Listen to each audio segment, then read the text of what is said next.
पंचदशमी पंच शनि पूजन की महत्वता होती है। क्यों कहा जाता है कि अगर कोई आपको ज्यादा परेशान कर रहा है, बहुत टेंशन दे रहा है, बहुत ज्यादा अगर वो इतना हताश हो गए कि आपने सोच लिया अब तो मर जाऊं तो अच्छा है, इसका नाम लिख जाऊं, ये सब चीज करने से अच्छा है पांच दशमी। दशमी जानते हो? पांच दशमी, कोई सी भी पांच दशमी आप चुन लीजिए, परंतु वो दशमी अमावस्या के पहले वाली नहीं होना चाहिए, वो पूर्णिमा के पहले वाली दशमी। पांच कोई सी भी दशमी पर शमी के वृक्ष के नीचे जाइए, घी का दीपक लगाइए, शुद्ध जल तांबे के पात्र में लेकर जाकर अर्पित करिए। पहले दीप जलाना, उसके बाद शमी के पौधे में जल डालना और पौधे उस वृक्ष के नीचे बैठकर जल चढ़ाकर वहीं पर एक चावल का दाना समर्पित कर कर बाबा से प्रार्थना करना कि बाबा मुझे बहुत कष्ट है, ये मेरा एक तकलीफ मुझे दे रहा है, बस आप मेरी तकलीफ को दूर करना। शिव की ऐसी कृपा होगी। पांच शमी पूजन, जब विजय दशमी के भाव से दशमी आपके यहाँ पर भी पूजन होती, विजयदशमी पे हमारे यहाँ शमी के पत्र की बड़ी पूजन का महत्व है। पांच दशमी पांच शमी पूजन कर ली जाती है तो जो भी आपका द्रोही होता है वो आपसे दूर हो जाता है या आपसे स्नेह कर कर आपके करीब आ जाता है। ये शिव पुराण तो कहता है कि हमारे पूर्व जन्म का कोई कर्म ऐसा होता है जिस कर्म का भोग आप उस कर्म के भोग को भोगते हैं।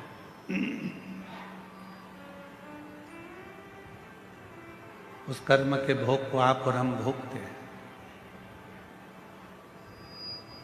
रोग आने पर, कष्ट आने पर, शरीर में कोई बीमारी आने पर सबसे पहले अपने गांव में, अपने नगर में, अपने क्षेत्र में, अपने शहर में जो भी चिकित्सालय है, हॉस्पिटल है, डॉक्टर हैं, उनसे जांच जरूर करो।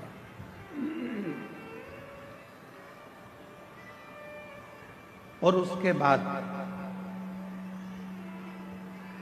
जब हमारे शरीर का रोग ठीक ना हो तब किसी बड़े हॉस्पिटल में जाकर इस शरीर की जांच कराओ, दवाइयाँ लो, गोलियां लो, जांचें कराओ।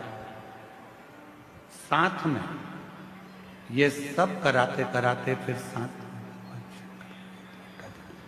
भगवान शिव जी को फिर एक लोटा जल चढ़ाना प्रारंभ। क्यों? दवा के साथ में दुआ की बहुत जरूरत पड़ती है।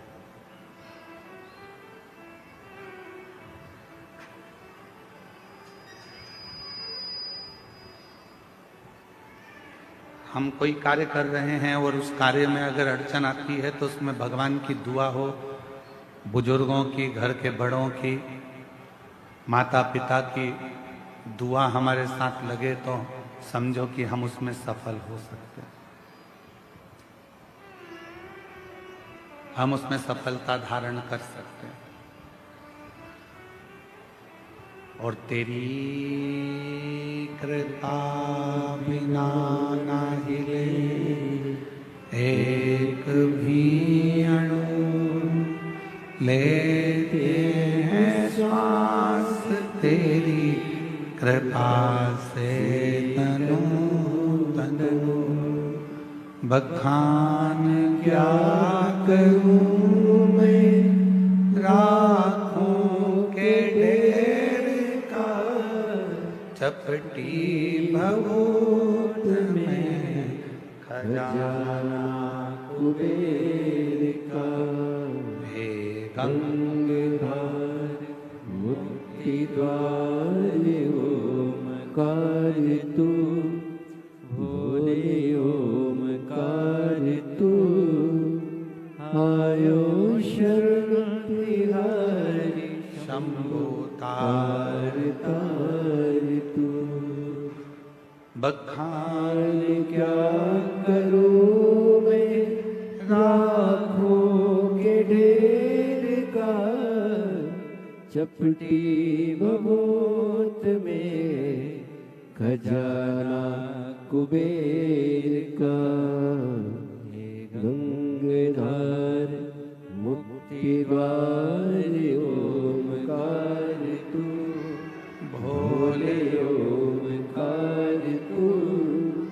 आयो शरण तिहारी शंभु तार तार तू। दुआ चाहे वो माता पिता की हो, घर के बुजुर्गों की हो, घर के बड़ों की हो, या फिर हमारे कोई परिचित की क्यों ना हो, वो दुआ हमारे जीवन में हमें सफलता जरूर देती है, हमें सुख जरूर देती है। शिव महापुराण की कथा कहती है, भगवान शंकर का पवित्र चरित्र कहता है, शिव महापुराण की कथा वर्णन करती है, जब घर से निकलो दो काम जरूर कर कर निकलो। पहला, घर में जो भगवान का मंदिर है, घर में जो भगवान का देव स्थान है, देवालय है, शिवालय है, उसको नमन करो, प्रणाम करो, विनय करो।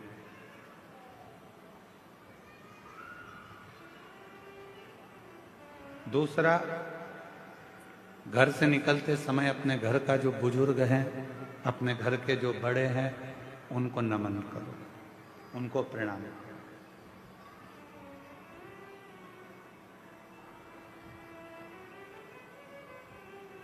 एक परमात्मा का साथ और दूसरा घर के बुजुर्गों का आशीर्वाद जब हमारे साथ चलता है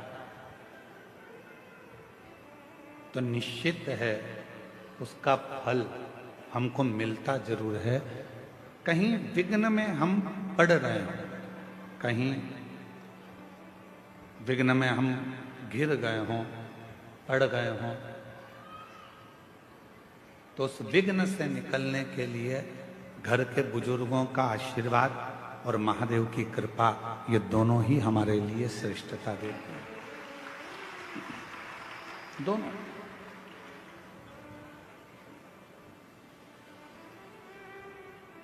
एक होता है तराशना और दूसरा होता है तलाशना।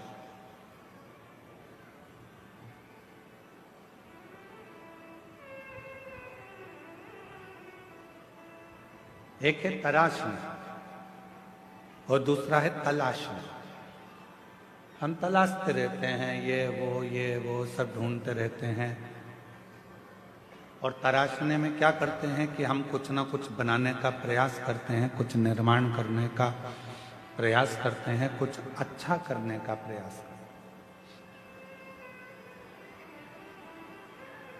शिव कथा कहती है, भगवान शंकर का चरित्र कथा है, शिव महापुराण की कथा कहती है, तलाशना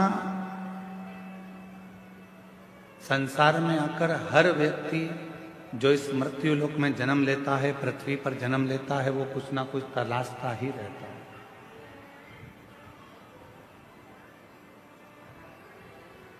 और वो तलाशने के चक्कर में फिर वो कहीं ना कहीं व्यक्ति में भी खोट ढूंढने लगता है।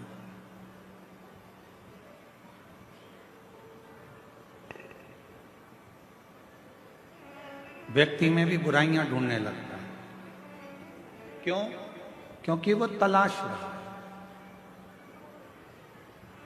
यदि वो तलाशता नहीं और तराशने का काम करता, खुद को संवारने का, खुद को सुधारने का, खुद को श्रेष्ठ बनाने का कार्य करता, तो दुनिया में फिर कोई उसको बुरा नजर ही नहीं आता, सब श्रेष्ठ दिखते और वो अपनी जिंदगी को भी श्रेष्ठ बना बैठता, वो अपने जीवन को भी श्रेष्ठ बना। जिसने खुद को तराशा, जिसने स्वयं को श्रेष्ठ बनाने का प्रयास किया है, अपने आप को सुधारने का प्रयास किया है, वो जिंदगी में बहुत आगे बढ़ा।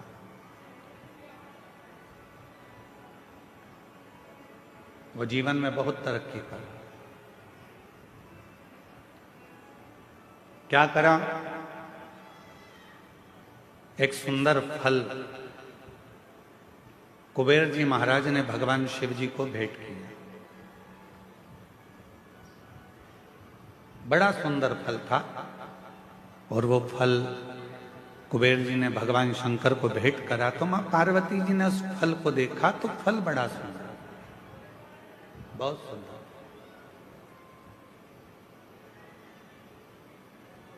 इतने में थोड़ी देर बाद जब मां जगत जननी अम्बा पार्वती जी के हाथ में वो फल आ गया, बड़ा सुंदर फल था जो कुबेर जी ने भगवान शिव जी को दिया था, और शिव जी के हाथ का फल मां जगत जननी जगदम्बा मां पार्वती के हाथ में आ गया। अब कुछ देर बाद भगवान श्री गणेश जी आ गए, कार्तिकेय आ गए और उन्होंने उस फल को देखा।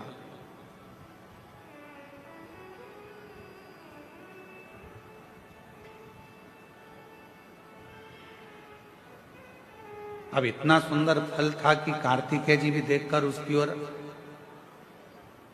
थकित रह गए और भगवान श्री गणेश जी महाराज भी उसको देखकर थकित रहे। कभी कभी ऐसा होता है,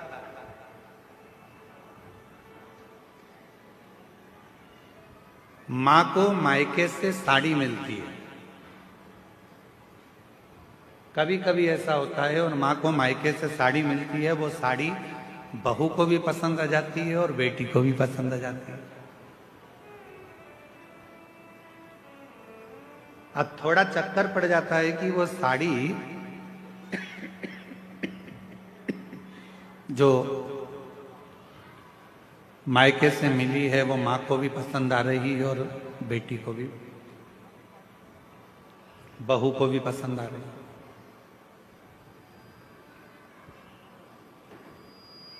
अब मां भी सोच रही है कि साड़ी को मैं पहन लूंगी, और बहू ने विचार करा यदि मम्मी मुझे ये साड़ी दे दें तो मुझे बहुत अच्छी लग रही है, पर मांगूंगी तो अच्छा नहीं लगेगा क्योंकि मम्मी को उनके भाई ने दी, मम्मी को उनके परिवार वालों ने दी। पर फिर भी मन में भाव है कि ये साड़ी मुझे मिल जाए, ये साड़ी मुझे प्राप्त हो जाए। थोड़ी देर बाद बेटी ने उस साड़ी को देखा तो बेटी के मन में भी भाव आ गया कि ये साड़ी मुझे मिल जाए तो अच्छा। इतनी सुंदर साड़ी है, ये साड़ी मैं पहनूं तो अच्छी। मां को साड़ी अच्छी लग रही है, बेटी को साड़ी अच्छी लग रही है, बहू को साड़ी अच्छी लग रही है। अब ऐसी स्थिति में बेटी भी खड़ी हो गई और बहू भी खड़ी हो गई और कहा मम्मी ये साड़ी हमको दे दो। तो अब सास करेगी क्या, मां करेगी क्या? बेटी को दूं कि बहू को दूं? बहू को दूंगी तो बेटी को बुरा लग जाएगा और बेटी को दूंगी तो बहू को बुरा लग जाएगा। संशय पड़ गया। उसी तरह फल अच्छा है, कुबेर जी ने दिया है, वो फल भगवान देवाधिदेव महादेव के पास आ गया। भगवान शंकर जी ने वो फल पार्वती जी को दे दिया। पार्वती जी के हाथ में वो फल जो दिखा, उस फल को लेने की कामना श्री गणेश जी के मन में भी आ गई और षडानंद कार्तिकेय जी के मन में भी। दोनों के मन में ये भाव है कि ये फल हमें मिल जाए, ये फल हमें प्राप्त हो। जो कार्तिकेय बाबा ने देखा और कार्तिकेय जी देखकर बोले कि इतना सुंदर फल है मां, ये फल आप मुझे दे दीजिए, बड़ा सुंदर फल है, ये फल मुझे मिल जाए। थोड़ी देर बाद गणेश जी आए तो गणेश जी ने भी कह दिया कि ये फल मुझे मिल जाए। उसी समय भगवान शिव का ध्यान गया और भगवान शंकर ने उसी पल कह दिया, जो पृथ्वी की परिक्रमा पहले कर आएगा, जो पृथ्वी की परिक्रमा पहले कर आएगा, ये फल उसी को दिया जाएगा। कभी कभी मेरी माताओं से निवेदन है, अगर साड़ी का चक्कर पड़ जाए कि बहू को दूं कि बेटी को दूं, तो कह देना 1 साल तक जो घर के पूरे बर्तन मांजे साड़ी उसी को दे दी।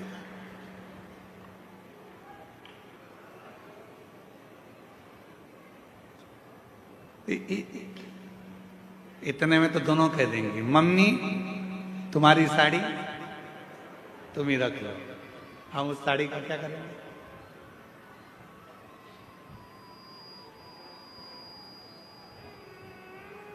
पर फल की लड़ाई थी। षडानंद कार्तिकेय जी भी परिक्रमा करने गए और भगवान श्री गणेश जी भी परिक्रमा करने गए। एक चूहे पर बैठ गए, गला पकड़ रहा है बेटा माई। एक चूहे पर बैठ गए और एक मोर पर बैठ गए और दोनों परिक्रमा करने के लिए चल गए। गणेश जी महाराज ने विचार करा कि ये परिक्रमा मैं कर कर आऊंगा, तब तक तो बहुत समय हो जाएगा और ये फल मेरे भाई को प्राप्त हो जाएगा। क्यों ना एक काम करूं, माता पिता की परिक्रमा लगा लेता हूं, उन्हीं के आसपास घूम लेता हूं, तो उसका जो फल है वो मुझे मिल जाए। गणेश जी ने माता पिता की परिक्रमा करी और गणेश जी माता पिता की परिक्रमा कर कर फल को प्राप्त कर लिए। तो षडानंद कार्तिकेय जी महाराज लौट कर आए। उन्होंने देखा कि गणेश जी तो प्रथम गिनती में आ गए, माता पिता की परिक्रमा कर कर उनको फल भी मिल गया, पर मुझे तो कुछ प्राप्त ही नहीं।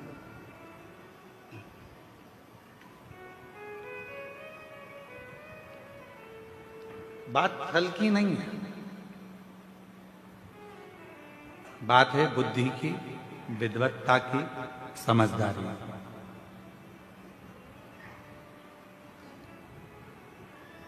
दुनिया का ऐसा कोई फल नहीं है जो आपको नहीं मिल सकता। दुनिया का ऐसा कोई काम नहीं है जो पूरा नहीं हो सकता।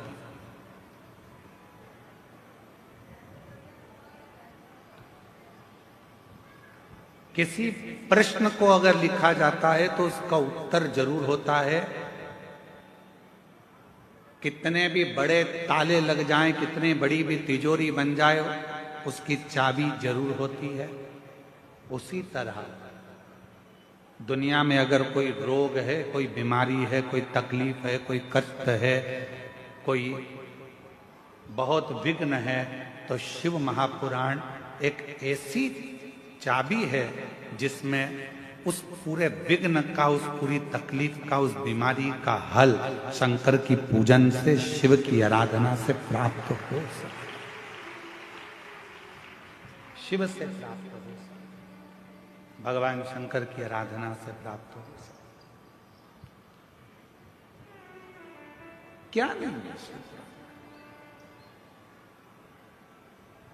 हम सबको कहते हैं कि अगर दुनिया में अगर आपका कोई नहीं है, यदि आपको लगता है कि मैं तकलीफ में हूँ, मैं कष्ट में हूँ, मैं परेशानी में हूँ, मैं बहुत विघ्नों में पड़ा हुआ हूँ, मैं बहुत तकलीफ़ों में घिरा हुआ हूँ, बहुत परेशानी में घिरा हुआ हूँ, तो हम उनसे भी कहते हैं सारी समस्या का हल एक लोटा।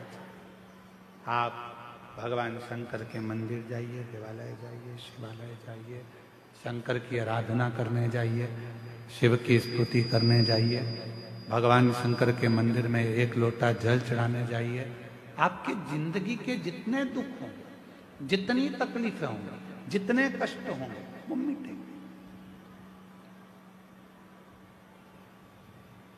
एक ऑपरेशन करने के लिए अभी अगर डॉक्टर हॉस्पिटल में ऑपरेशन रूम में जाता है तो पहले वो भी अपने ईश्वर को याद करता है कि परमात्मा कृपा करना, ये मरीज को मैं अंदर लेकर जा रहा हूं,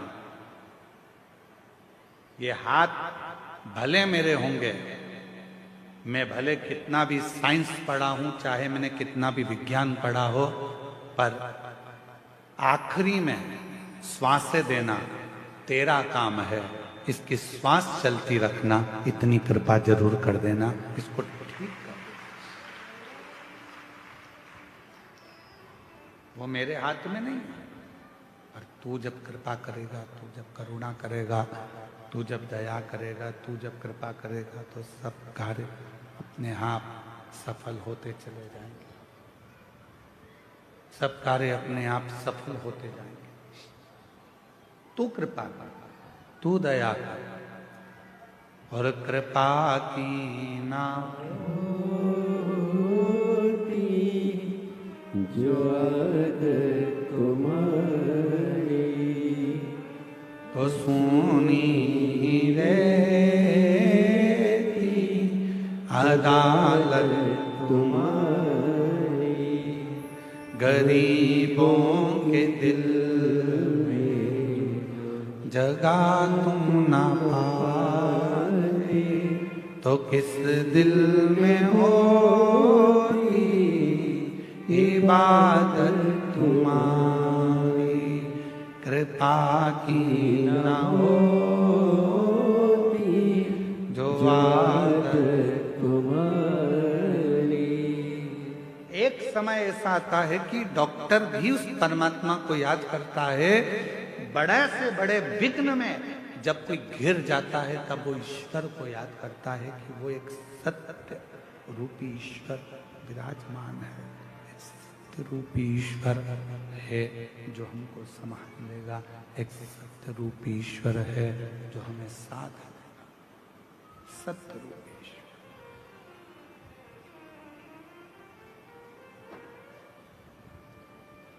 इसमें से चिड़चिड़ आवाज आ रही है तो थोड़ी देर सही चलता है, थोड़ी देर गड़बड़ हो रहा है, फिर चिड़चिड़ बोल के फिर बंद हो जाता है, फिर चालू होता है। सत्य रूपी ईश्वर है जो संभाल सकता। अब आप लोग यहाँ कथा श्रवण करने के लिए आए हो, यहाँ पहुंचे हो शिव महापुराण की कथा में, भगवान शंकर की आनंदमय कथा का रसतत्व ग्रहण करने के लिए आए। किसके भरोसे आए? हमारे भरोसे पर, किसी व्यक्ति के भरोसे पर नहीं। आप शिव पुराण की कथा यदि श्रवण करने के लिए कच्चे गांव तक, कांकेर जिले तक पहुंचे हो तो वो किसी के भरोसे नहीं, देवादिदेव महादेव के भरोसे पर कथा श्रवण करने, किसी व्यक्ति विशेष के भरोसे पर कथा नहीं।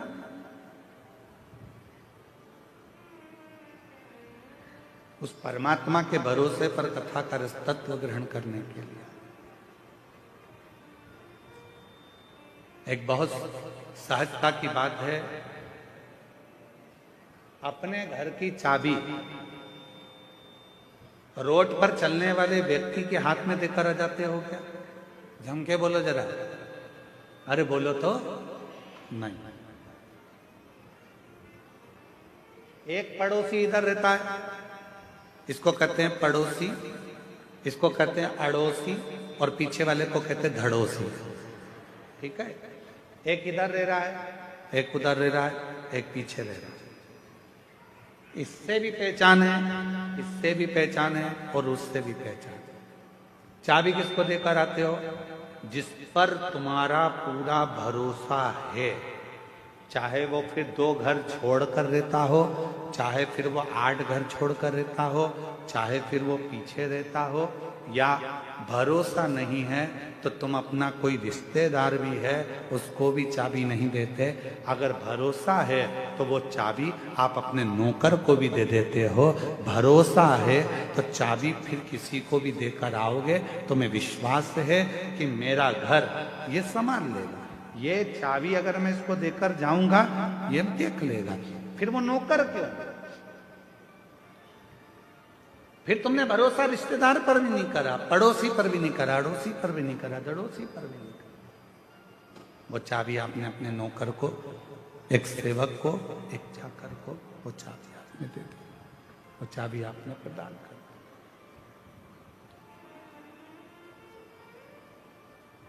अर्थात भरोसा था तो चाबी दी है।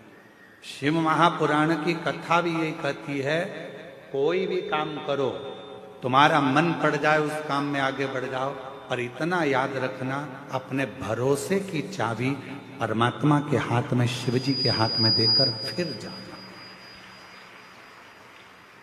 विश्वास रूपी चाबी, भरोसे की चाबी उन देव अधिदेव महादेव को समर्पित करना, भगवान शंकर को देना। शिव को जब भरोसे रूपी चाबी प्रदान कर दोगे, भगवान शंकर को जब ये हृदय की भरोसे की चाबी आप दे दोगे कि बाबा मेरा कोई नहीं केवल है तो केवल तू है, केवल।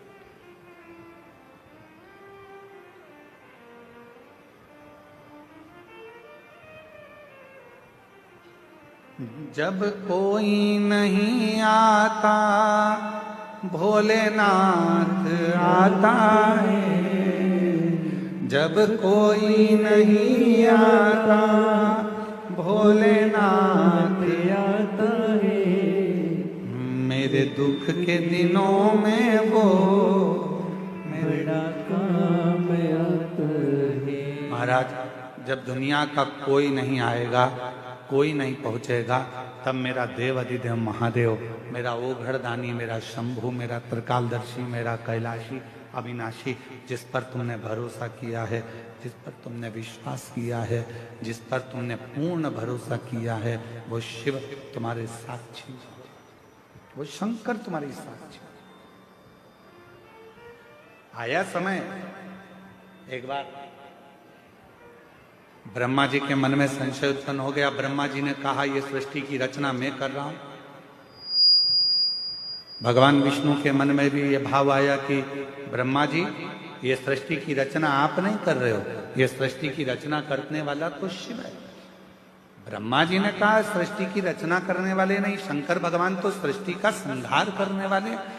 तब भगवान विष्णु ने कहा सुनो ब्रह्मदेव, सृष्टि की रचना करने वाला भी शिव है, सृष्टि को चलाने वाला भी शिव है, और सृष्टि का संहार करने वाला भी शिव है। शंकर के सिवा कुछ भी नहीं, शिव के सिवा कुछ भी नहीं। रचना भी वो कर रहा, संहार भी वो कर रहा, और चला भी वही रहा, सब कुछ वही कर रहा, कोई दूसरा नहीं कर रहा। जो कर रहा है सब शिव ही कर रहा है, कोई दूसरा नहीं कर रहा। केवल कर रहे हैं तो बाबा भोलेनाथ ही। भगवान विष्णु ने ब्रह्मा जी को समझाया कि ब्रह्मा जी संशय मिटा लो, तुम्हारे भीतर का ये संशय निकाल दो कि तुम कुछ कर रहे हो। हम भी यही सोचते हैं, आप भी यही सोचते हैं। संसार का प्रत्येक मानव, संसार का प्रत्येक व्यक्ति यही सोचने में रह जाता है कि दुकान में चला रहा हूँ, घर में चला रहा हूँ, परिवार में चला रहा हूँ, मकान मैंने बनाया, दुकान मैंने बनाई, जमाया मैंने ये करा, मैं गाड़ी लाया, मैं बंगला लाया, मैंने ये करा, मैंने वो करा। यदि मैं नहीं करता तो कोई नहीं करता। यह मन का संशय है, आपके और हमारे भीतर का ये संशय है कि हम कर रहे हैं। तुम जिंदा हो तो कर रहे हो, निपट गए तो कौन कर रहा?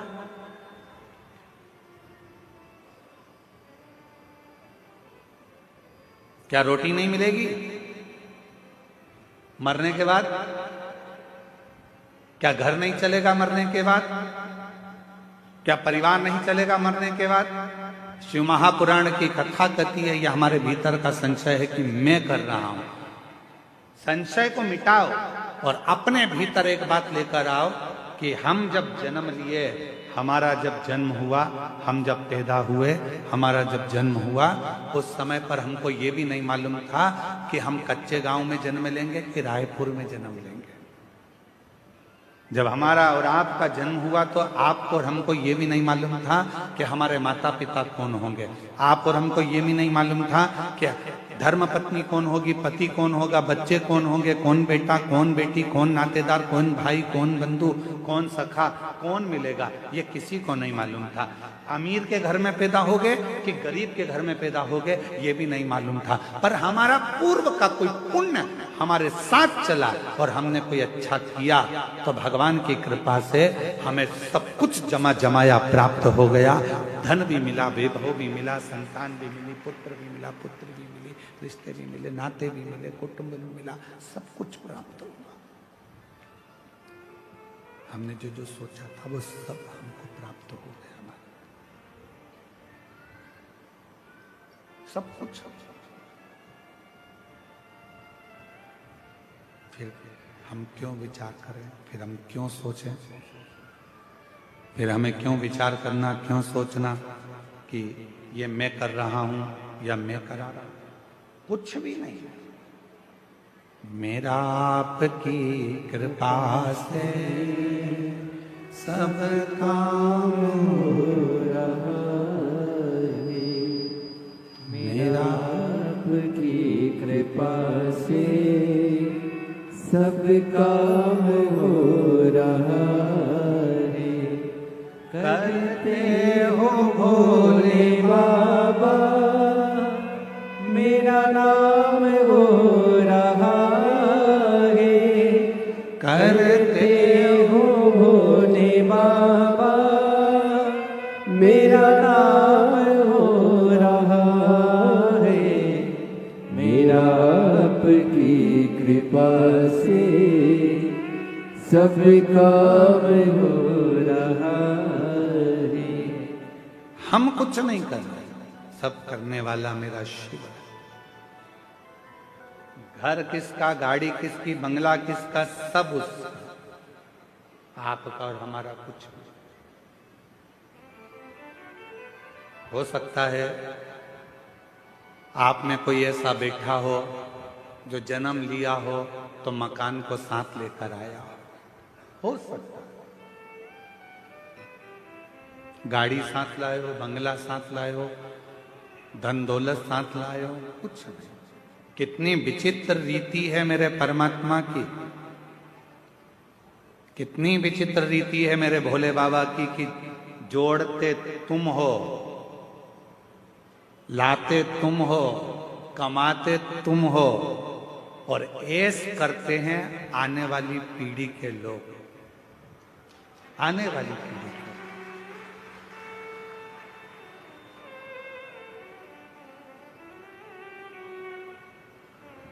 पूछो किसी से, क्यों साहब ये मकान बनाया, कितना जोरदार मकान बनाया साहब, ये कमरा किसके लिए बनाया? अरे गुरुजी वो बड़ा बेटा है ना, उसकी शादी करेंगे तो बहू बेटा इसमें रहेंगे। ओ गुरुजी ये जो कमरा है इसमें छोटे बहू बेटा रहेंगे। मकान किसने बनाया? पिताजी ने। बंगला किसने बनाया? पिताजी ने। मेहनत किसने करी? पिताजी ने। दादाजी पिताजी मेहनत करते करते करते करते करते करते छोटे से मकान में रहते रहते अपनी पूरी जिंदगी को निकाल देते हैं और आने वाला विचार क्या करते हैं कि मेरा बेटा, मेरी बहू, मेरी बेटी, मेरा दामाद, मेरा परिवार सब सुखी रहे, ये अच्छे से रहे, इनका घर अच्छे से रहे, ये दोनों इस कमरे में रहेंगे, ये लोग इधर रहेंगे, वो लोग उधर रहेंगे। और जैसे जैसे बुढ़ापा बढ़ते चले जाता है, मालूम पड़े तुम जिस कमरे में रहने का विचार कर रहे थे, समय आने पर वो कमरा भी बच्चों को देना पड़ जाता है और फिर एक दिन हॉल में पलंग डालकर दोनों को रहना पड़ जाता है, आते जाते लोगों को देखना पड़ जाता है। किसके लिए कमाया फिर, किसके लिए सुख देखा? शिव पुराण कहती है कुछ भी मेरा नहीं है, तुम्हारा क्या है? शिव महापुराण में भगवान ने पूछा कि तुम्हारा क्या है? तो भगवान देवादिदेव महादेव के सम्मुख में भगवान विष्णु से जब ब्रह्मा जी ने कहा आप कहते हो कुछ भी मेरा नहीं है, सब करने वाला देवादिदेव महादेव है, तो मेरा क्या है? तब भगवान विष्णु ने कहा संसार का मनुष्य हो, चाहे देवता हो, गंधर्व हो, अप्सरा हो, चाहे पशु हो, पक्षी हो, चाहे किन्नर हो, चाहे मनुष्य हो, उसका जो समय चल रहा है, जिस समय पर आप जो कार्य कर रहे हैं वो समय तुम्हारा है। उस समय में कुछ अच्छा करने का प्रयास कर लो, फिर जिंदगी श्रेष्ठ बनना प्रारंभ हो जाए। वो समय तुम्हारा।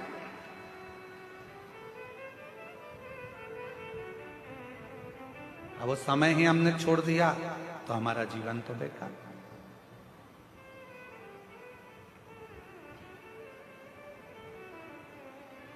अपने समय को पकड़ो, वो समय छोड़ना नहीं। उस समय को पकड़कर भगवत भजन में जब मन को लगाओगे, शिव की आराधना करोगे, भगवान शंकर को एक लोटा जल चढ़ाओगे, शिव महापुराण की कथा का रसपान करोगे तो वो समय तुम्हारे अनुकूल सुख प्रदान करेगा तुम्हारे। वो एक लाइन हमारे निखिलेश भैया बहुत अच्छी गुनगुनाते हैं, मेरी गाड़ी मेरा बंगला, मेरी गाड़ी मेरा बंगला मेरा पैसा सब तेरा, सब कुछ है तेरो सरकार, मेरा तो कुछ भी नहीं, सब कुछ है तेरो सरकार, मेरा तो कुछ भी नहीं। अब आप लोग बेटे ताली बजा, जब बोले मेरा तो कुछ भी नहीं तो तुम्हारे दोनों हाथ ऐसे होना चाहिए।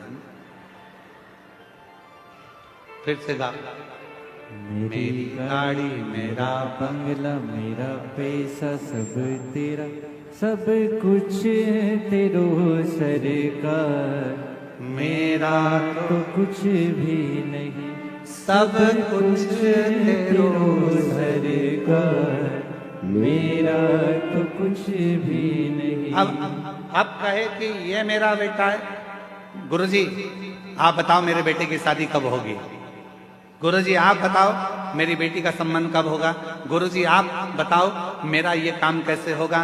तो हम निवेदन करेंगे जब तुम्हारे मुख से मेरा निकलना बंद हो जाएगा तब तुम्हारा काम अपने आप होना प्रारंभ हो जाएगा। जब तक तुम कह रहे हो ये मेरा बेटा है, ये मेरी बेटी है, ये घर मेरा है, परिवार मेरा है, जिस दिन तुमने सोच लिया शिव जी की कृपा से ये पुत्र है, शिव जी की कृपा से ये पुत्री है, शिव जी की कृपा से ये बंगला है, शिव जी की कृपा से ये सब काम हो रहा है, तो फिर तुम्हारा कुछ भी नहीं है।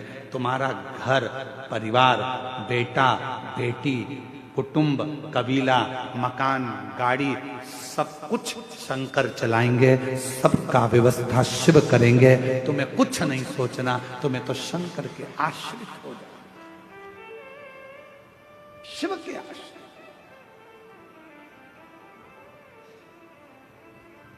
और हम वही तो आश्रित नहीं हो पाते, हम आश्रित नहीं हो पाते। अभी देवघर में कथा थी, कथा के तीसरे दिन हम कथा कर जा रहे थे तो रास्ते में एक माता जी खड़ी हुई, तो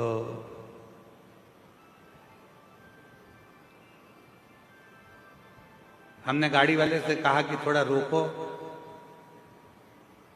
बेचारी एकांत में वहां जंगल की ओर खड़ी है, क्या बात है पूछे तो सरी।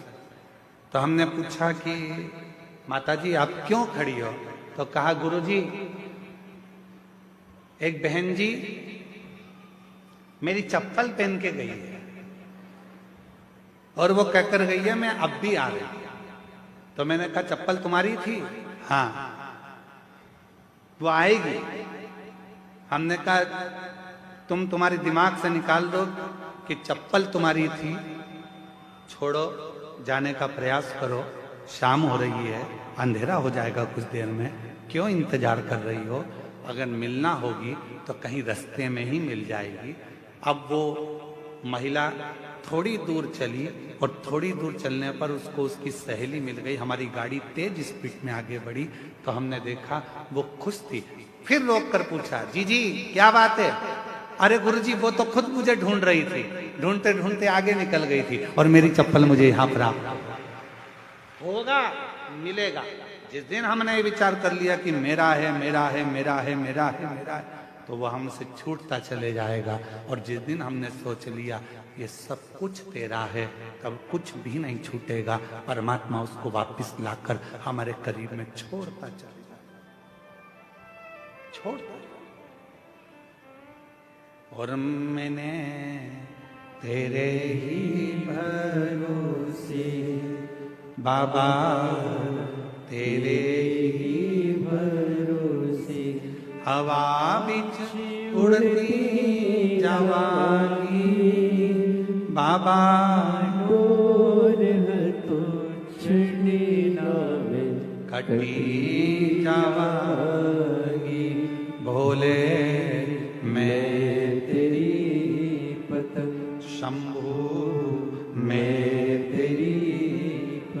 भगवान नारायण जी ने, भगवान विष्णु ने ब्रह्मा जी को समझाया, ए ब्रह्मदेव, तुम तुम्हारे मन से ये निकाल दो कि सृष्टि की रचना मैं कर रहा हूं। ब्रह्मा जी तुम ये मन से निकाल दो कि सृष्टि का रचना करता मैं हूं। तुम ये मन से निकाल दो कि सृष्टि का संहार करता मैं हूं। सब छोड़ दो देवादिदेव महादेव पर ब्रह्मा जी मानने को तैयार नहीं हुए। ब्रह्मा जी ने पूछा, शिव कौन? भगवान शंकर है। ब्रह्मा जी ने विचार किया कि शिव है कौन? कौन भगवान शिव? ब्रह्मा जी कहते हैं, मैं इस बात को नहीं मानता कि ये सृष्टि शिव चला रहे हैं। मैं इस बात को नहीं मानता। मैं इस बात को स्वीकार, मैं नहीं मानता हूं इस बात को कि शिव चला रहे हैं, शिव साध रहे हैं। शिव कौन है? शंकर कौन है? मुझे समझ में नहीं। ठीक है,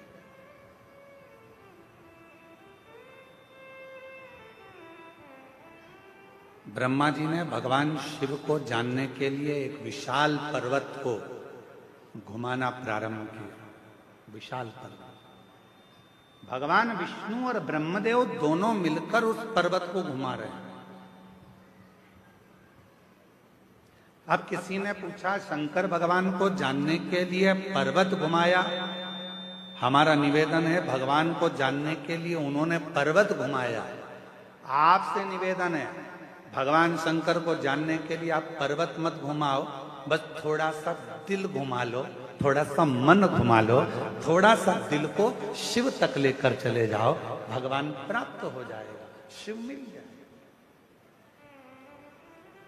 शिव की प्राप्ति का केंद्र बिंदु है, अपने मन को थोड़ा सा टर्न करें, थोड़ा मोड़ दीजिए।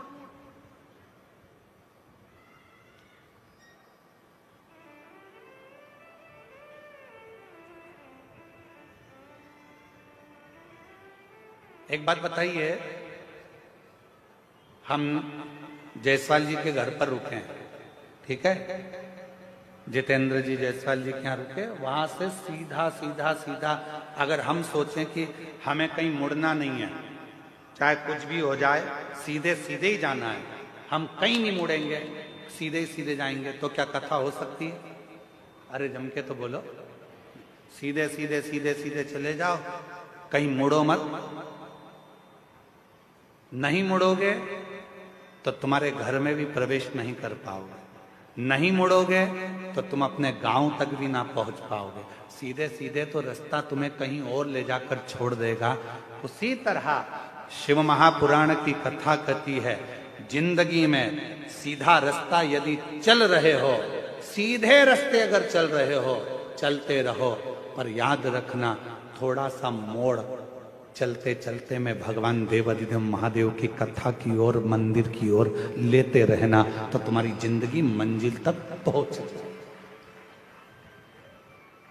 तुम्हारा जीवन मंजिल की ओर पहुंच जाए। थोड़ा सा मोड़ जाओ। वो एक लाइन है ना, वो कौन से कोई गीत की एक लाइन है, हालांकि वो है तो फिल्मी गीत, पर उसकी एक लाइन है, मैं निकला गड्डी लेके और वो मैं निकला गड्डी लेके, उत्थे एक मोड़ आया, मैं उत्ते दिल छोड़या। एक छोटा सा मोड़, एक छोटा सा टर्न जिंदगी में आता है। ऐसा कोई व्यक्ति नहीं है जिसके जीवन में मोड़ नहीं आया, ऐसा कोई व्यक्ति जन्मा नहीं संसार में जिसकी जिंदगी में कोई टर्न नहीं आया।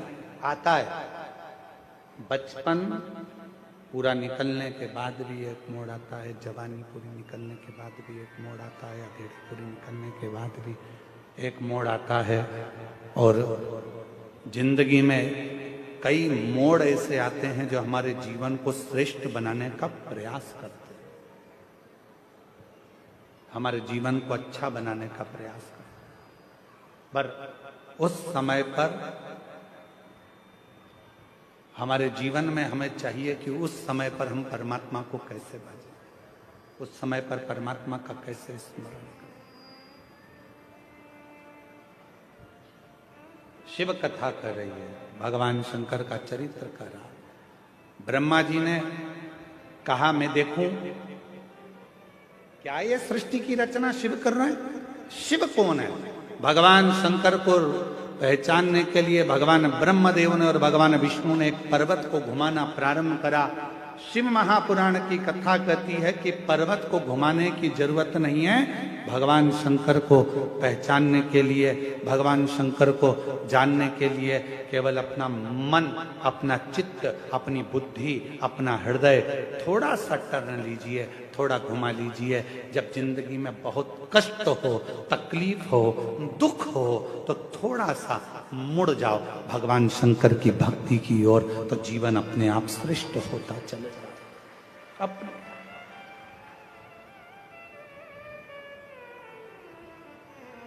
और मैंने तेरे ही भरोसे बाबा, तेरे ही भरोसे हवा बिच उड़ती जागी बाबा, डोर छठी नामे कटी जावागी।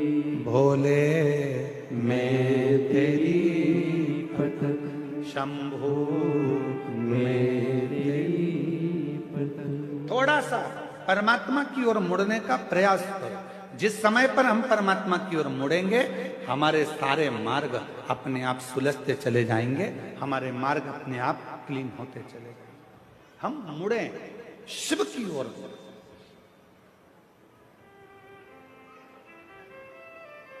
घुमाया पर्वत, एक विशाल शिवलिंग की आकृति प्रकट हो गई।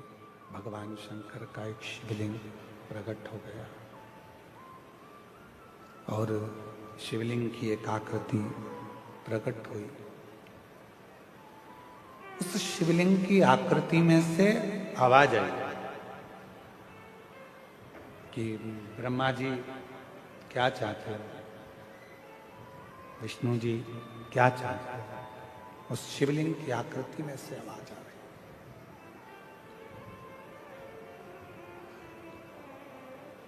कोई नहीं बोला। भगवान ब्रह्मा जी ने कहा कि जानना चाहिए कि इस शिवलिंग का चरण कहाँ है और इस शिवलिंग का शीश कहाँ है। उसको जानने के लिए ब्रह्मा जी ने भगवान विष्णु जी से कहा कि तुम चरण ढूंढने के लिए जाओ, मैं शीश ढूंढने के लिए जाता हूं। और भगवान नारायण उस शिवलिंग का शीश ढूंढने के लिए ऊपर जाने, भगवान ब्रह्मा शीश ढूंढने के लिए ऊपर जाने लगे और भगवान नारायण चरण ढूंढने के लिए नीचे की ओर जाने लगे, नीचे की ओर। पर भगवान नारायण को भगवान शंकर जी के शिवलिंग का शीश नहीं मिला। कई लोगों के मन में संशय उत्पन्न होता है, कई लोगों के मन में संशय रहता है, मैं शिव जी को जल चढ़ाऊंगी, भगवान शंकर मेरी बात मानेंगे कि नहीं मानेंगे। मैं शंकर भगवान का भजन करूंगी, शिव जी मेरी बात मानेंगे कि नहीं मानेंगे। मैं शंकर जी से प्रार्थना करती हूँ, शिव जी मेरा झोली भरेंगे कि नहीं भरेंगे। भगवान शंकर मेरी गोदी भरेंगे कि नहीं भरेंगे। मैं शिव जी से प्रार्थना करती हूँ, शिव मेरी बात मानेंगे कि नहीं मानेंगे। आपके मन में अगर संशय है, होगा कि नहीं होगा, सुनेंगे कि नहीं सुनेंगे, भगवान ऐसा करेंगे कि नहीं करेंगे, तो याद रख लेना वो काम कभी सफल नहीं हो सकता। जिस दिन तुमने सोच लिया कि मैं शंकर जी के मंदिर में जाऊंगी, लोटा भर के जल चढ़ाऊंगी, मैं कच्चे गांव जाऊंगी, मैं कांकेर जिले में पहुंचकर शिव महापुराण की कथा पंडाल में बैठकर सुनूंगी और मेरा विश्वास कहता है कि मेरा शंकर भगवान मेरी झोली भरेगा, मतलब भरेगा जरूर, ये निश्चित, वो सुनेगा जरूर। आपके मन में जब संशय उत्पन्न हो जाता है, आपके मन में जब संशय पैदा हो जाता है, होगा कि नहीं होगा, करूं कि नहीं करूं, होगा। मैं पशुपति व्रत करूंगी, ये काम होगा कि नहीं होगा। मैं सोमवार का व्रत करूंगी, ये काम होगा कि नहीं होगा। मैं 16 सोमवार करूंगी, ये काम होगा कि नहीं होगा। मैं शिव चर्चा करूंगी, ये काम होगा कि नहीं होगा। जब तुम्हारे मन में दो संशय चल रहे हैं तो वो काम कभी नहीं होता। और तुम्हारे मन में जब पूर्ण भरोसा, पूर्ण विश्वास दृढ़ हो जाता है कि मैं पशुपति व्रत चालू कर रही हूं और ये विश्वास के साथ चालू कर रही हूं। एक पशुपति व्रत करा, उसमें मेरे को संशय था, पर अब मैं जो पशुपति व्रत कर रही हूं ये मेरा विश्वास कहता है, प्रेशर नहीं आ रहा है साउंड में, ये मेरा विश्वास कहता है कि मेरा ये कार्य जरूर होगा, तो निश्चित है कि वो कार्य पूर्ण जरूर होगा। क्यों? क्योंकि हमने वो विचार कर लिया, हमने वो सोच लिया। आप में से कितने लोग हैं जिन्होंने पशुपति व्रत करे? हाथ उठाओ जरा। सबने करे? रखो रखो वापिस से। पूर्ण भरोसे से करे ना? पूर्ण विश्वास के साथ, पूर्ण भरोसे के साथ करे ना? दो मन बनाकर यदि हमने पशुपति व्रत करा है, दो मन बनाकर यदि हमने 16 सोमवार का व्रत करा है, दो मन बनाकर यदि हमने कोई भी उपास या व्रत करा है, वो व्रत कभी पूर्ण नहीं होता। इसलिए व्रत करने से पहले अपने मन को पूर्ण प्रबलता से पक्का बना लो कि मैं 16 सोमवार का व्रत कर रही हूं, 16 सोमवार मेरे पूरे होंगे और मेरा भोले बाबा ये काम करेगा। मैं पशुपति व्रत कर रही हूं, 5 व्रत पूर्ण होंगे और मेरा बाबा ये करेगा। विश्वास, दृढ़ता में उसको जोड़। एक पत्र है, अच्छा है, देखिए।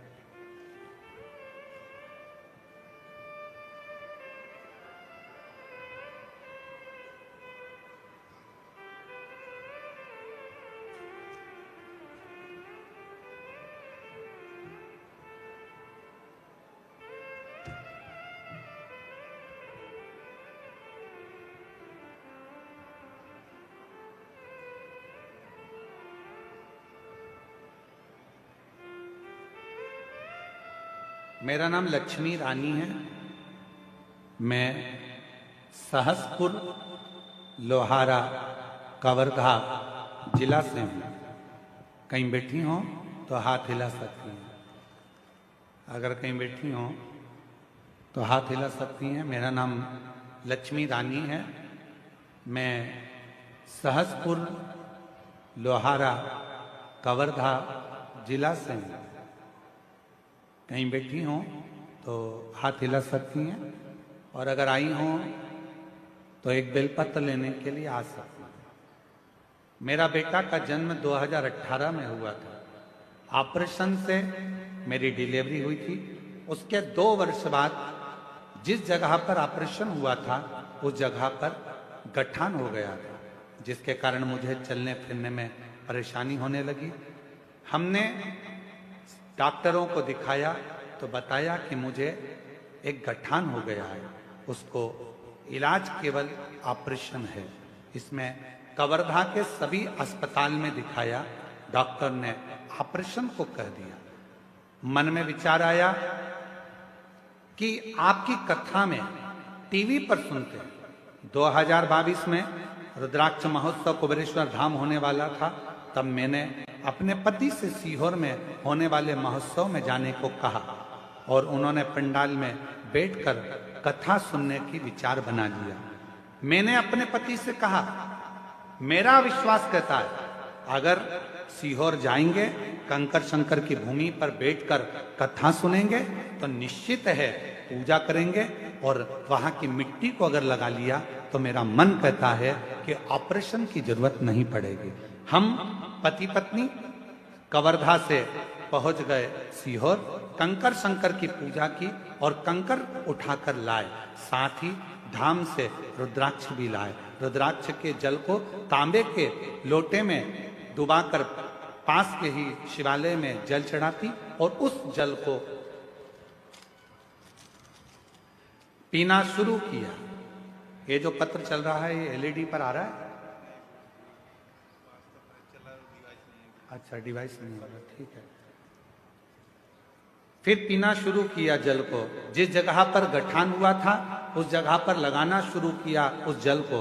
और दिनों के बाद बाबा ने ऐसी कृपा कर दी कि हम डॉक्टर को दिखाने के लिए गए तो डॉक्टर ने कह दिया कि जो गठान पहले थी वो गठान पूरी तरह से गल गई है, अब आपको ऑपरेशन की जरूरत नहीं। अब आपको अब ऑपरेशन की बिल्कुल जरूरत नहीं है। मैं आज भोले बाबा को धन्यवाद देने के लिए आई हूँ, प्रणाम करने के लिए आई हूँ, जिन्होंने मेरे गठान को गला दिया।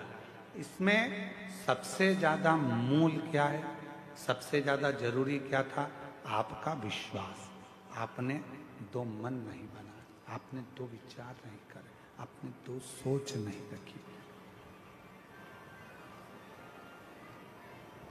आपने एक मन बना लिया, एक विचार कर लिया, एक सोच, शंभो शंभो शंभो। आपने एक मन बना लिया, एक विचार बना लिया, एक सोच बना ली कि मेरा बाबा, मेरा भोलेनाथ, मेरा शंभु, मेरा त्रिकालदर्शी, मेरा कैलाशी, मेरा अविनाशी, मेरा शंकर मुझे ठीक करेगा। ये मन तुमने बना लिया तो भोलेनाथ ने तुमको ठीक कर दिया। दो मन रखकर यदि व्रत करते हो, दो मन रखकर यदि आराधना करते हो, दो मन रखकर यदि साधना करते हो तो उसमें फलिता नहीं, उसमें फलिता नहीं। भगवान शंकर की पवित्र कथा कर रही है। शिव को पहचानना, भगवान शंकर को जानना बहुत कठिन है। भगवान देवाधिदेव महादेव को पहचानना, भगवान शिव को जानना बहुत कठिन है। पर यदि शिव का सच्चा भक्त होता है तो वो भगवान देवाधिदेव महादेव को, भगवान शंकर को पहचान सकता है। ब्रह्मा जी शीश देखने के लिए शिवलिंग का गए, एक गौ माता को साथ में लेकर आए और एक केतकी के पुष्प को साथ में लेकर आए। यदि ब्रह्मदेव चाहते तो ये सब नहीं करते, केवल भगवान शंकर को भजते तो भगवान शिव उन पर करुणा कर देते। हम भी यही करते हैं। एक झूठ को छुपाने के लिए ढेरों झूठ पर झूठ, झूठ पर झूठ हम बोले चले जाते हैं और वो झूठ छुप नहीं पाता। एक कितना सुंदर प्रसंग है शिव महापुराण का, जरा ध्यान दीजिएगा। शिव महापुराण का एक बड़ा सुंदर वर्णन है। हरि वर्मा नाम के एक बड़े अच्छे एक सेठ है। भगवान शिव के परम उपासक थे और भगवान शंकर की विरल भक्ति में दिन रात डूबे रहते थे।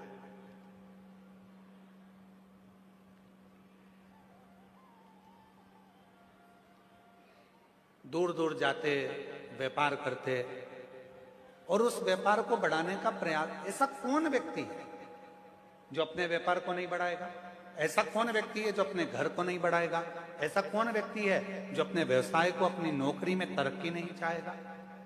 एक साधारण सा व्यक्ति है, वो भी ये सोचता है कि आने वाले समय में मुझे अच्छा पद मिले, प्रतिष्ठा मिले, मेरा पद बढ़े, मेरी कुर्सी बढ़े, मेरी प्रतिष्ठा बढ़े, मुझे भी कोई अच्छे और स्टार लगे।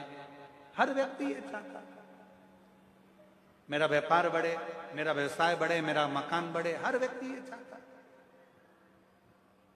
पर निवेदन है, जैसे हम व्यापार को बढ़ाने का प्रयास करते हैं, जैसे हम मकान को बढ़ाने का प्रयास करते हैं, जैसे हम प्रमोशन को बढ़ाने का प्रयास करते हैं, जैसे हम नौकरी को बढ़ाने का प्रयास करते हैं, शिव महापुराण की कथा कहती है वैसा ही थोड़ा सा प्रयास भगवान शंकर की भक्ति को बढ़ाने का भी करते रहो, जिससे हमारे जीवन के मार्ग सुलझते चले। अब हरि वर्मा एक ऐसा सेठ जो भगवान शिव का उपासक भी था, सत्कर्म भी करता था, अच्छा कार्य भी करता था, पर अच्छे कार्य को करते करते करते करते समय बीतते बीतते निकल गया। और महाराज, उनका एक पुत्र था, और वो पुत्र हरिवर्मा का, उसका नाम था बंसी।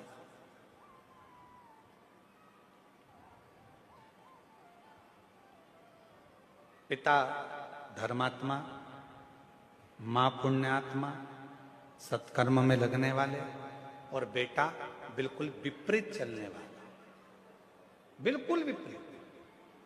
पर जितेंद्र जी, हम आपको बहुत साधुवाद देंगे।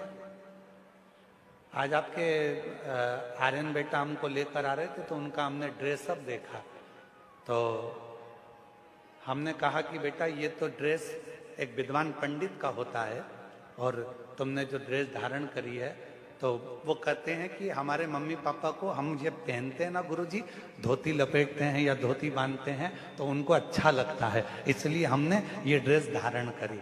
हम आपको धन्यवाद देते हैं कि अपने बच्चों में आपने ये संस्कार दिए कि सनातन धर्म की पोशाक क्या होना चाहिए, सनातन धर्म का स्वरूप क्या होना चाहिए।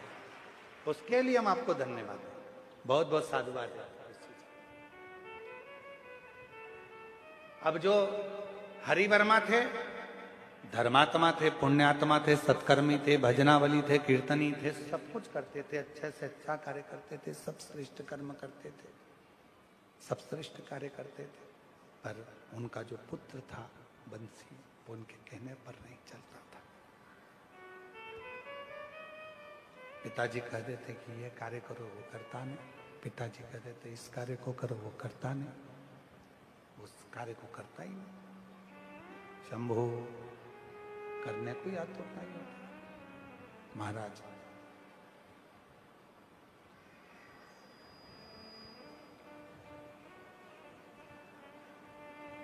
हरिवर्मा एक पूजन में बैठे हुए थे,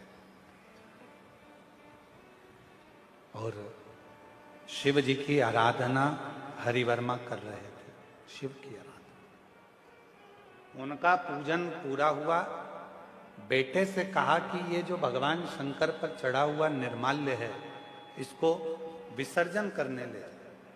और बेटा उस निर्माल्य को विसर्जन करने के लिए नहीं ले गया, और पिता को अपशब्द करने लगा, ताने देने लगा, आड़ा टेढ़ा करने लगा, बहुत ताने देने।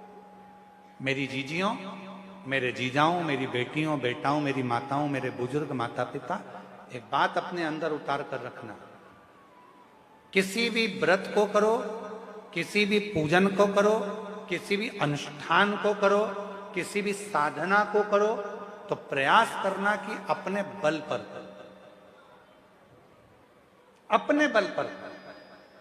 कई लोगों की व्यवस्था क्या होती है, जाना बेटा पूजन का सामान यहाँ ला के रख देना, जाना बेटी जरा सा सामान इधर ला कर रख देना, थोड़ा सा सामान इधर से लाओ, थोड़ा सा सामान जा तू लेकर आ। अगर हम व्रत कर रहे हैं, हम पूजन कर रहे हैं, यहां तक पशुपति व्रत में वर्णन आता है कि पशुपति व्रत को करने वाली महिला हो, पुरुष हो, बच्चे हो, बूढ़े हो, कोई भी अगर पशुपति व्रत को कर रहे हैं, तो यहां तक नियम आता है कि पशुपति व्रत करने वाले को पूजन की थाली खुद लगाना चाहिए। और यहां तक वर्णन आता है कि अगर कोई प्रसाद बना रहे हो, खीर बना रहे हो, हलवा बना रहे हो, मीठे भात बना रहे हो, मीठे चावल बना रहे हो, पुआ बना रहे हो, कुछ भी अगर तुम बना रहे हो, मीठी पूड़ी बना रहे हो, सीरा बना रहे हो, मीठा चावल, मीठे खीर, खिरान, कुछ भी बना रहे हो, तो वो खुद बना। प्रयास यहां तक है, उसका फल मिलता। हरिवर्मा ने, सेठ हरिवर्मा ने कहा कि बेटा ये निर्माल्य को विसर्जन करके आ जाओ, ये निर्माल्य विसर्जन करिए। और हरिवर्मा के कहने पर बेटा उठकर खड़ा हुआ, क्या पिताजी तुम मुझे निर्माल्य विसर्जन करने के लिए भेज रहे हो, शिवालय भेज रहे हो, मुझे शिवालय तक लेकर इसको भेज रहे हो कि ये ले जाओ और विसर्जन कर कर आओ। मैं नहीं जाऊंगा, पूजन आपने करा है, अनुष्ठान आपने करा है, आराधना आपने करी है, तो विसर्जन भी आप करो। मेरे बस का नहीं है कि मैं जाकर कुछ विसर्जन कर कर आऊं।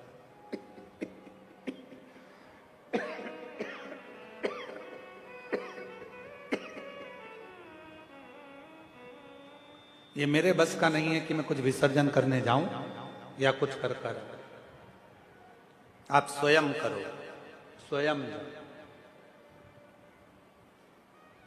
जैसे ही बेटा की बात पिता ने सुनी, जैसे ही सुनी, और हरि वर्मा को क्रोध आ गया, और क्रोध आकर उन्होंने तुरंत श्राप दे दिया, बेटा बंसी,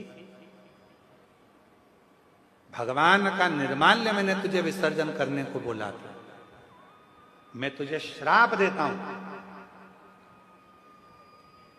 7 दिन के अंदर तू स्वान बन जाए, कुत्ता बन जाए, ये मेरा श्राप है। बेटे की आंख में आंसू आने लगे, वो पिता को छोड़कर मां के पास चले गए। मां ने देखा कि मेरा बेटा तो स्वान बन जाएगा, कुत्ता बन जाएगा, स्वान का स्वरूप हो जाएगा, कुत्ते का स्वरूप हो जाएगा। मां के अंदर दया आई, अपने पति के पास दौड़ कर गई, हरिवर्मा जी के पास। स्वामी, मैं जानती हूं कि पूजन करने वाला व्यक्ति में एक तेज बल उत्पन्न हो जाता है। मेरी जीजियों, यदि आप रोज भगवान शंकर को 1 लोटा जल चढ़ा रही हो, आप रोज भगवान शंकर की आराधना कर रही हो, आप रोज शिव महापुराण की कथा को श्रवण कर रही हो, चाहे टीवी पर सुनो, मोबाइल पर सुनो, चाहे पंडाल में सुनो, जहां बैठकर आप कथा के रसतत्व को ग्रहण कर रही हो, 1 लोटा जल चढ़ा रही हो, भगवान की आराधना कर रही हो, साधना कर रही हो, धीरे धीरे आपकी वाणी, आपका हृदय, आपके शब्द सिद्ध होते चले जाए, अपने आप सिद्ध होते। आप में से कई माताएं ऐसी बैठी हैं जो कभी कभी बोली होंगी, आप में से कई भाई ऐसे बैठे हैं, जीजा जो कहते होंगे, मेरी मम्मी जो कहती है ना, मेरी माता जी जो कहती है, उनके वचन सिद्ध हो जाते हैं। कभी कभी ऐसा होता है, मेरी पत्नी जो बोलती है ना, उसकी बात बिल्कुल 100% गुरुजी हो जाती है। कभी कभी पत्नियां कहती हैं, मेरे पति कहते हैं ना, वो बिल्कुल पक्का हो जाता है। कोई कहती है मेरी बेटी ने शब्द कहती है, बिल्कुल पक्का हो जाता है। कोई कहती है मेरे दादाजी जो बोलते थे, बिल्कुल पक्का। कारण क्या है? ऐसा क्या शब्द हो जाता है कि वो बिल्कुल निश्चित हो जाता है कि दादाजी ने जो कहा, दादी जी ने कहा, माँ ने कहा, पिता ने कहा, बहन ने कहा या भाई ने कहा, वो बिल्कुल पत्थर की लकीर हो जाता है, वो सिद्ध हो जाता है। उसका कारण क्या होता है? मतलब दादा दादी, माता पिता, बहन भाई, कोई ना कोई एक ऐसा होता है जो भगवान की भक्ति में डूबा रहता है, तो उसके वचन अपने आप सिद्ध होना प्रारंभ हो जाते हैं, उसके शब्द सिद्ध होना प्रारंभ। वचन सिद्ध होते हैं, शब्द सिद्ध होते हैं। आप लोगों के भी आसपास में आप लोगों ने देखा होगा, किसी किसी के शरीर में एकदम कोई पवन आ जाता है, तो लोग कहते हैं हमारे पास में एक गांव है, वहां पर एक माताजी आती है उनके शरीर में, और माताजी जो बोलती है वो हो जाता है। फिर कोई कहता है कि हमारे गांव में एक व्यक्ति ऐसा है, उसके मुंह से शब्द निकलता, वो ठीक हो जाता है। लोग वहां जाते हैं, नारियल चढ़ाते हैं, चना चिरौंजी चढ़ाते हैं, अगरबत्ती लेकर जाते हैं, प्रणाम करते हैं कि कुछ बताएंगे।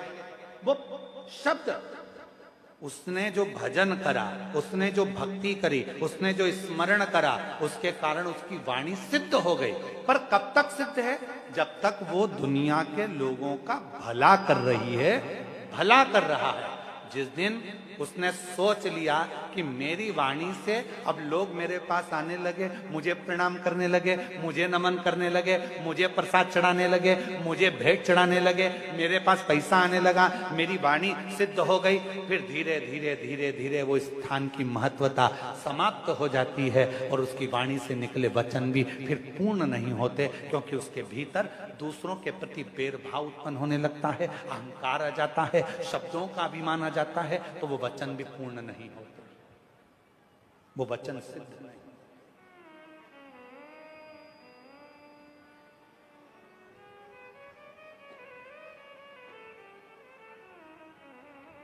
वचन सिद्ध कब होंगे? वाणी सिद्ध कब होगी? जब हम श्रेष्ठता का जिए, महाराज सेठ हरिवर्मा ने भगवान शंकर की भक्ति करी, भजन करा, स्मरण करा, मंत्र जाप करा और उठा पूजन से, और बेटे को श्राप दे दिया कि तू स्वान 7 दिन के अंदर तू स्वान बन जाएगा। 7 दिन। बेटा रोते हुए माँ के पास पहुंचा, माँ मुझे श्राप लगा, माँ मुझे श्राप लगा। माँ आंख से आंसू बहाने लगे, नेत्रों से नीर बहने लगा, आंख से आंसू निकलने लगे। माँ दौड़ी हरिवर्मा की ओर और हरिवर्मा के पास पहुंची। अपने पति के पास जाकर, अपने पति के पास पहुंचकर प्रणाम कर कर रोने लगी।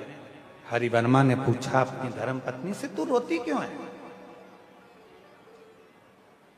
क्यों रोती है? जगत का ऐसा कोई पिता नहीं है जो अपने बेटे को सुधार नहीं सकता। बाप अपने बेटे को सुधार सकता है, पर सबसे बड़ी बेटों की ढाल होती है उनकी माँ,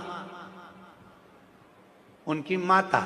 बेटों की ढाल होती है। जैसे ही बेटा कुछ गलती करा और पिता ने चिल्लाना प्रारंभ किया, इतने में माँ आकर खड़ी हो जाती है। 9 महीने तक गर्भ में रखा, तुम तो अपना काम में लगे हुए थे, मैंने कैसे पाल पोस के बड़ा किया मैं जानती हूं। आ गए चिल्लाने, चुप रहो, सुधर जाएगा, हो जाएगा। बस ये सोचते सोचते सोचते सोचते सोचते सोचते बेटा एक दिन गलत काम करने लगता है, मदिरा पान करने लगता है, वेश्यावृत्ति करने लगता है, जुआ खेलने लगता है, गलत गलत जगह पर जाना प्रारंभ कर देता है। क्यों? क्योंकि बेटे को मालूम है मुझे बचाने वाली मेरी माँ है, पर पिता चाहे तो बेटे को सुधार सकता है। इसलिए मेरी माताओं से निवेदन है, मेरी जीजियों से निवेदन है, जब जीजा थोड़ा चिल्लाए, बच्चों को सुधारने का प्रयास करें, तब थोड़ी शांति आप भी रखें। एक प्रश्न आया जितेंद्र जी आपके लिए, बहुत अच्छा। हमेशा पत्र हमारे लिए आते थे, आज तुम्हारे लिए भी आया, ठीक है। गुरुदेव चरणों को कोटि कोटि प्रणाम करती हूं मैं। यशोदा मरकाम, ग्राम उकारी,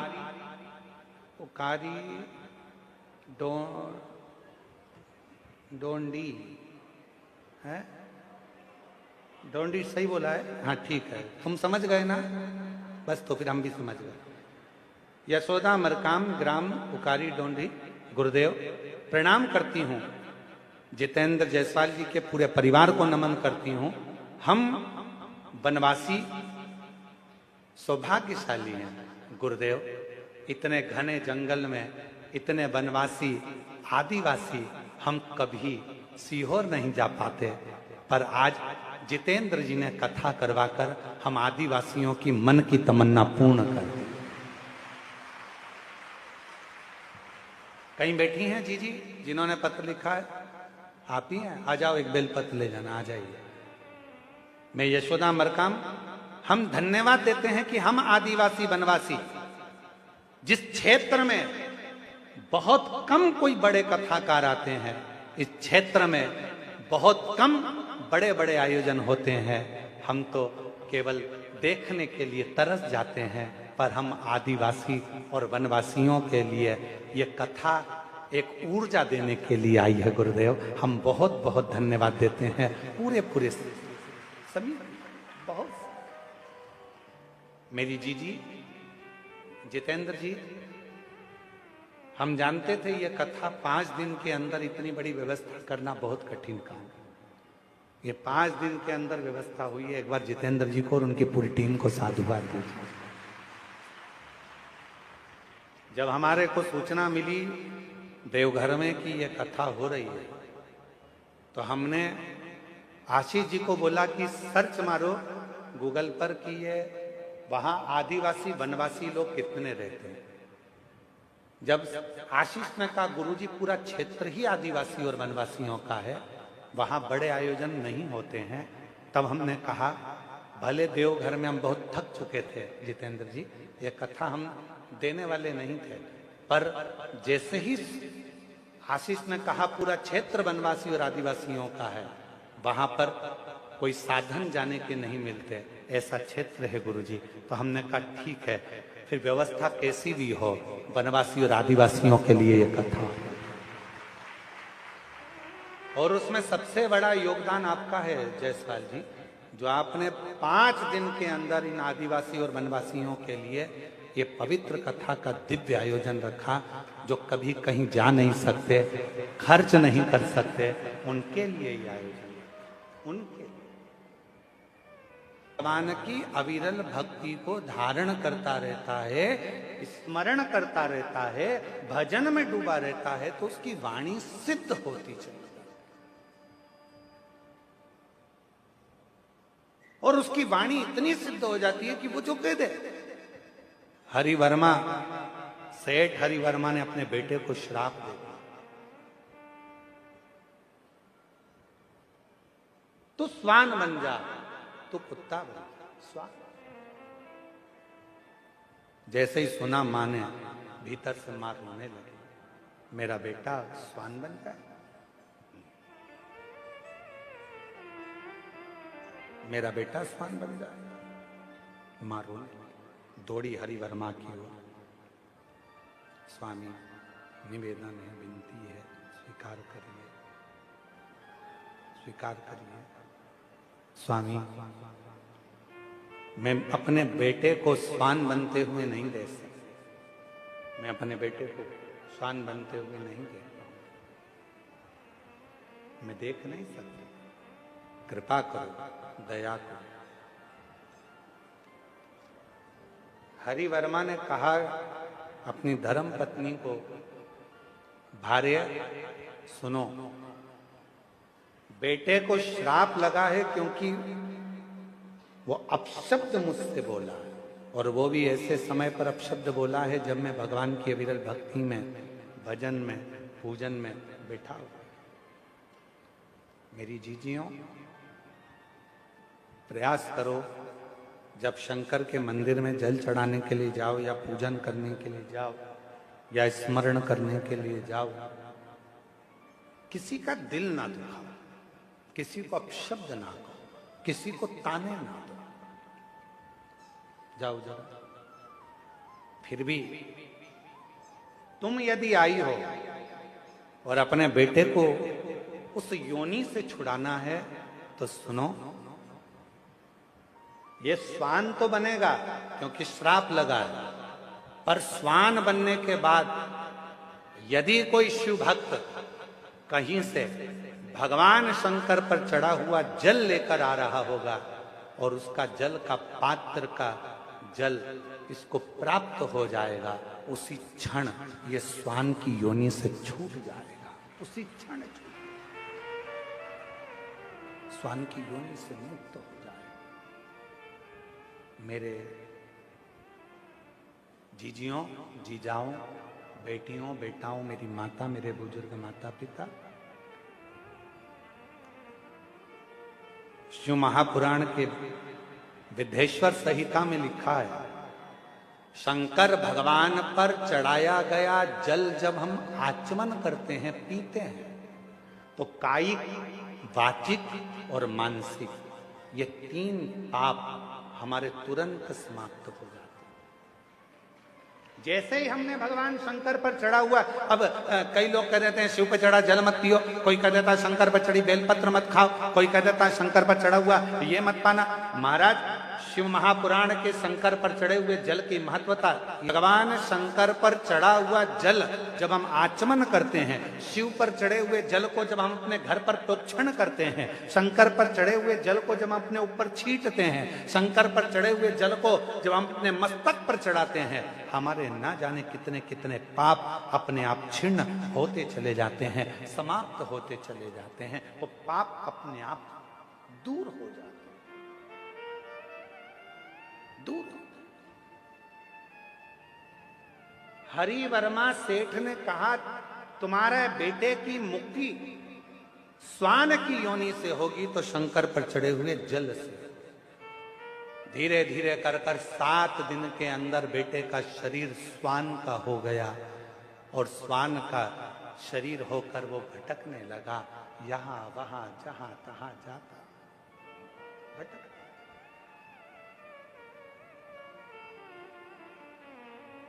एक वीराने जंगल में पहुंच गए।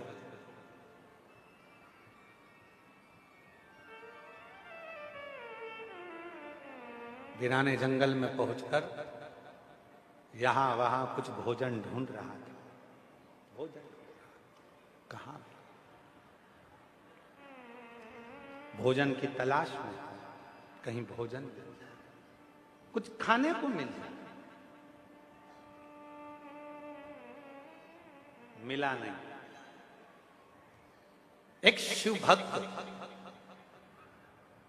भगवान शंकर के शिवालय पर पूजन कर कर आराधना कर कर आ रहा था। हाथ में कुछ सामग्री थी। श्वान को लगा, कुत्ते को लगा कि इसमें कुछ भोजन मिल जाएगा। मैं 3 दिन से भूखा हूं, कुछ खाने को नहीं, कुछ प्राप्त नहीं, मुझे कुछ खाने को मिल जाए। भूखा हूं 3 दिन से, मुझे भोजन नहीं मिला 3 दिन से।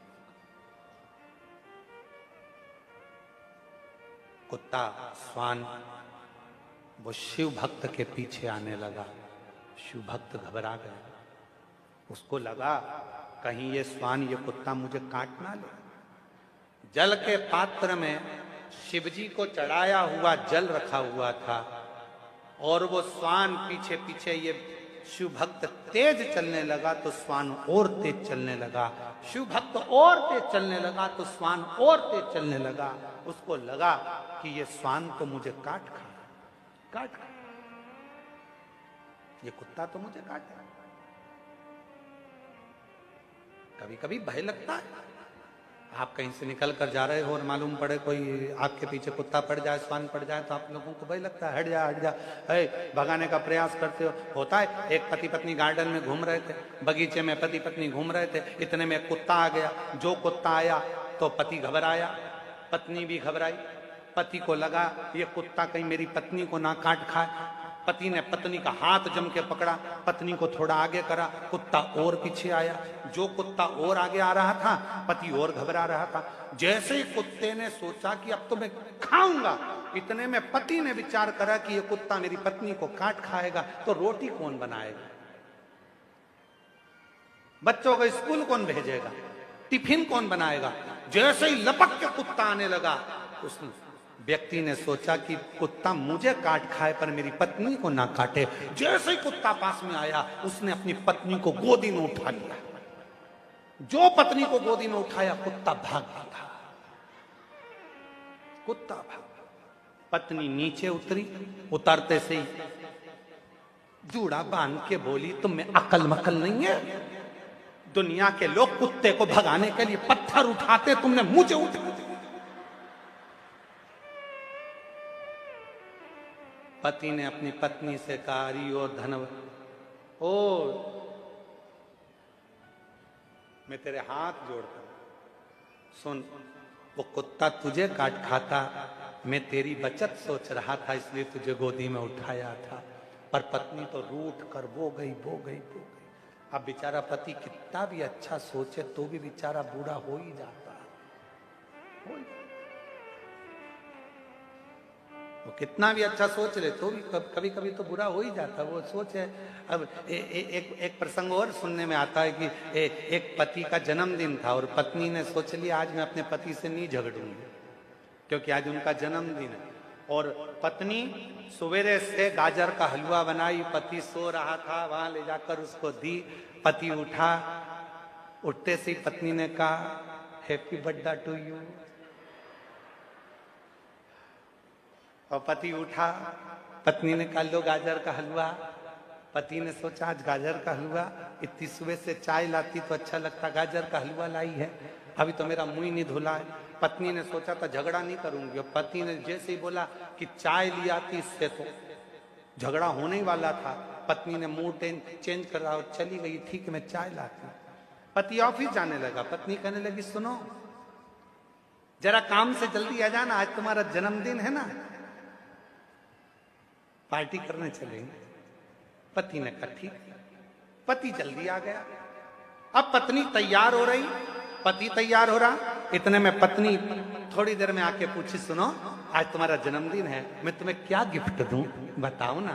तुम जैसा बोलोगे वही गिफ्ट में तुमको आज दूंगी, पक्का। मेरा तो मन कर रहा है कि तुमको एक जोड़ अच्छे जूते दिला दूं, और एक मन कर रहा है कि तुम्हें टी शर्ट दिला दूं। तुम्हारा और कुछ मन हो तो तुम आज मांग लो। आज मैं इतनी खुश हूं, जो मांगोगे मैं तुम्हें दे दूंगी। पति ने कहा मुझे कुछ नहीं चाहिए, चल होटल चल। पत्नी फिर तैयार होके आई, फिर बोला कुछ गिफ्ट मांग लो, आज इतनी खुश हूं, जो मांगोगे दे दूंगी। फिर पति ने कहा कुछ नहीं चाहिए। पत्नी फिर आ गई, मांगना तो पड़ेगा, चाहे कुछ भी हो जाए, तुम जो मांगोगे मैं दे दूंगी। इतने में पति ने कह दिया तलाक।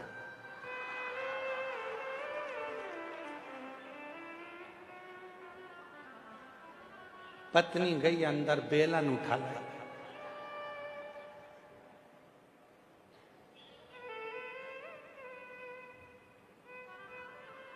मांगना पड़ेगा मां। तो यहां स्वान आ रहा था, शिव भक्त जा रहा था, साथ में उसके सामग्री थी। स्वान भूखा था 3 दिन का, कुछ मिला नहीं, कुछ भी नहीं।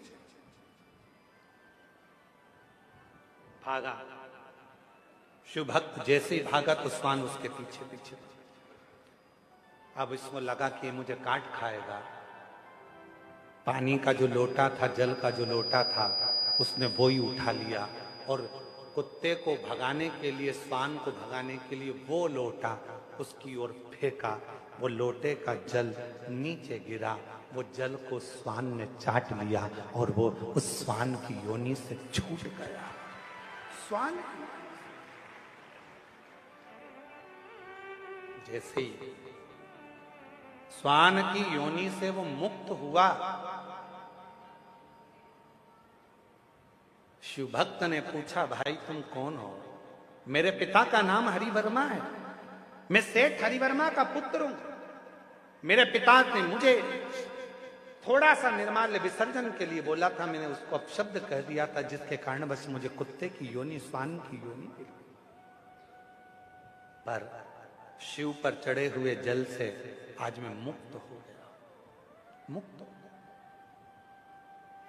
स्वान हरिवर्मा का पुत्र वंशी कहता है, आज मैं कह सकता हूं कि मेरे शंकर पर चढ़े हुए जल को जब थोड़ा सा भी मस्तक पर गिरता है तो ना जाने कितने कितने पाप हमारे समाप्त हो जाते हैं, कितने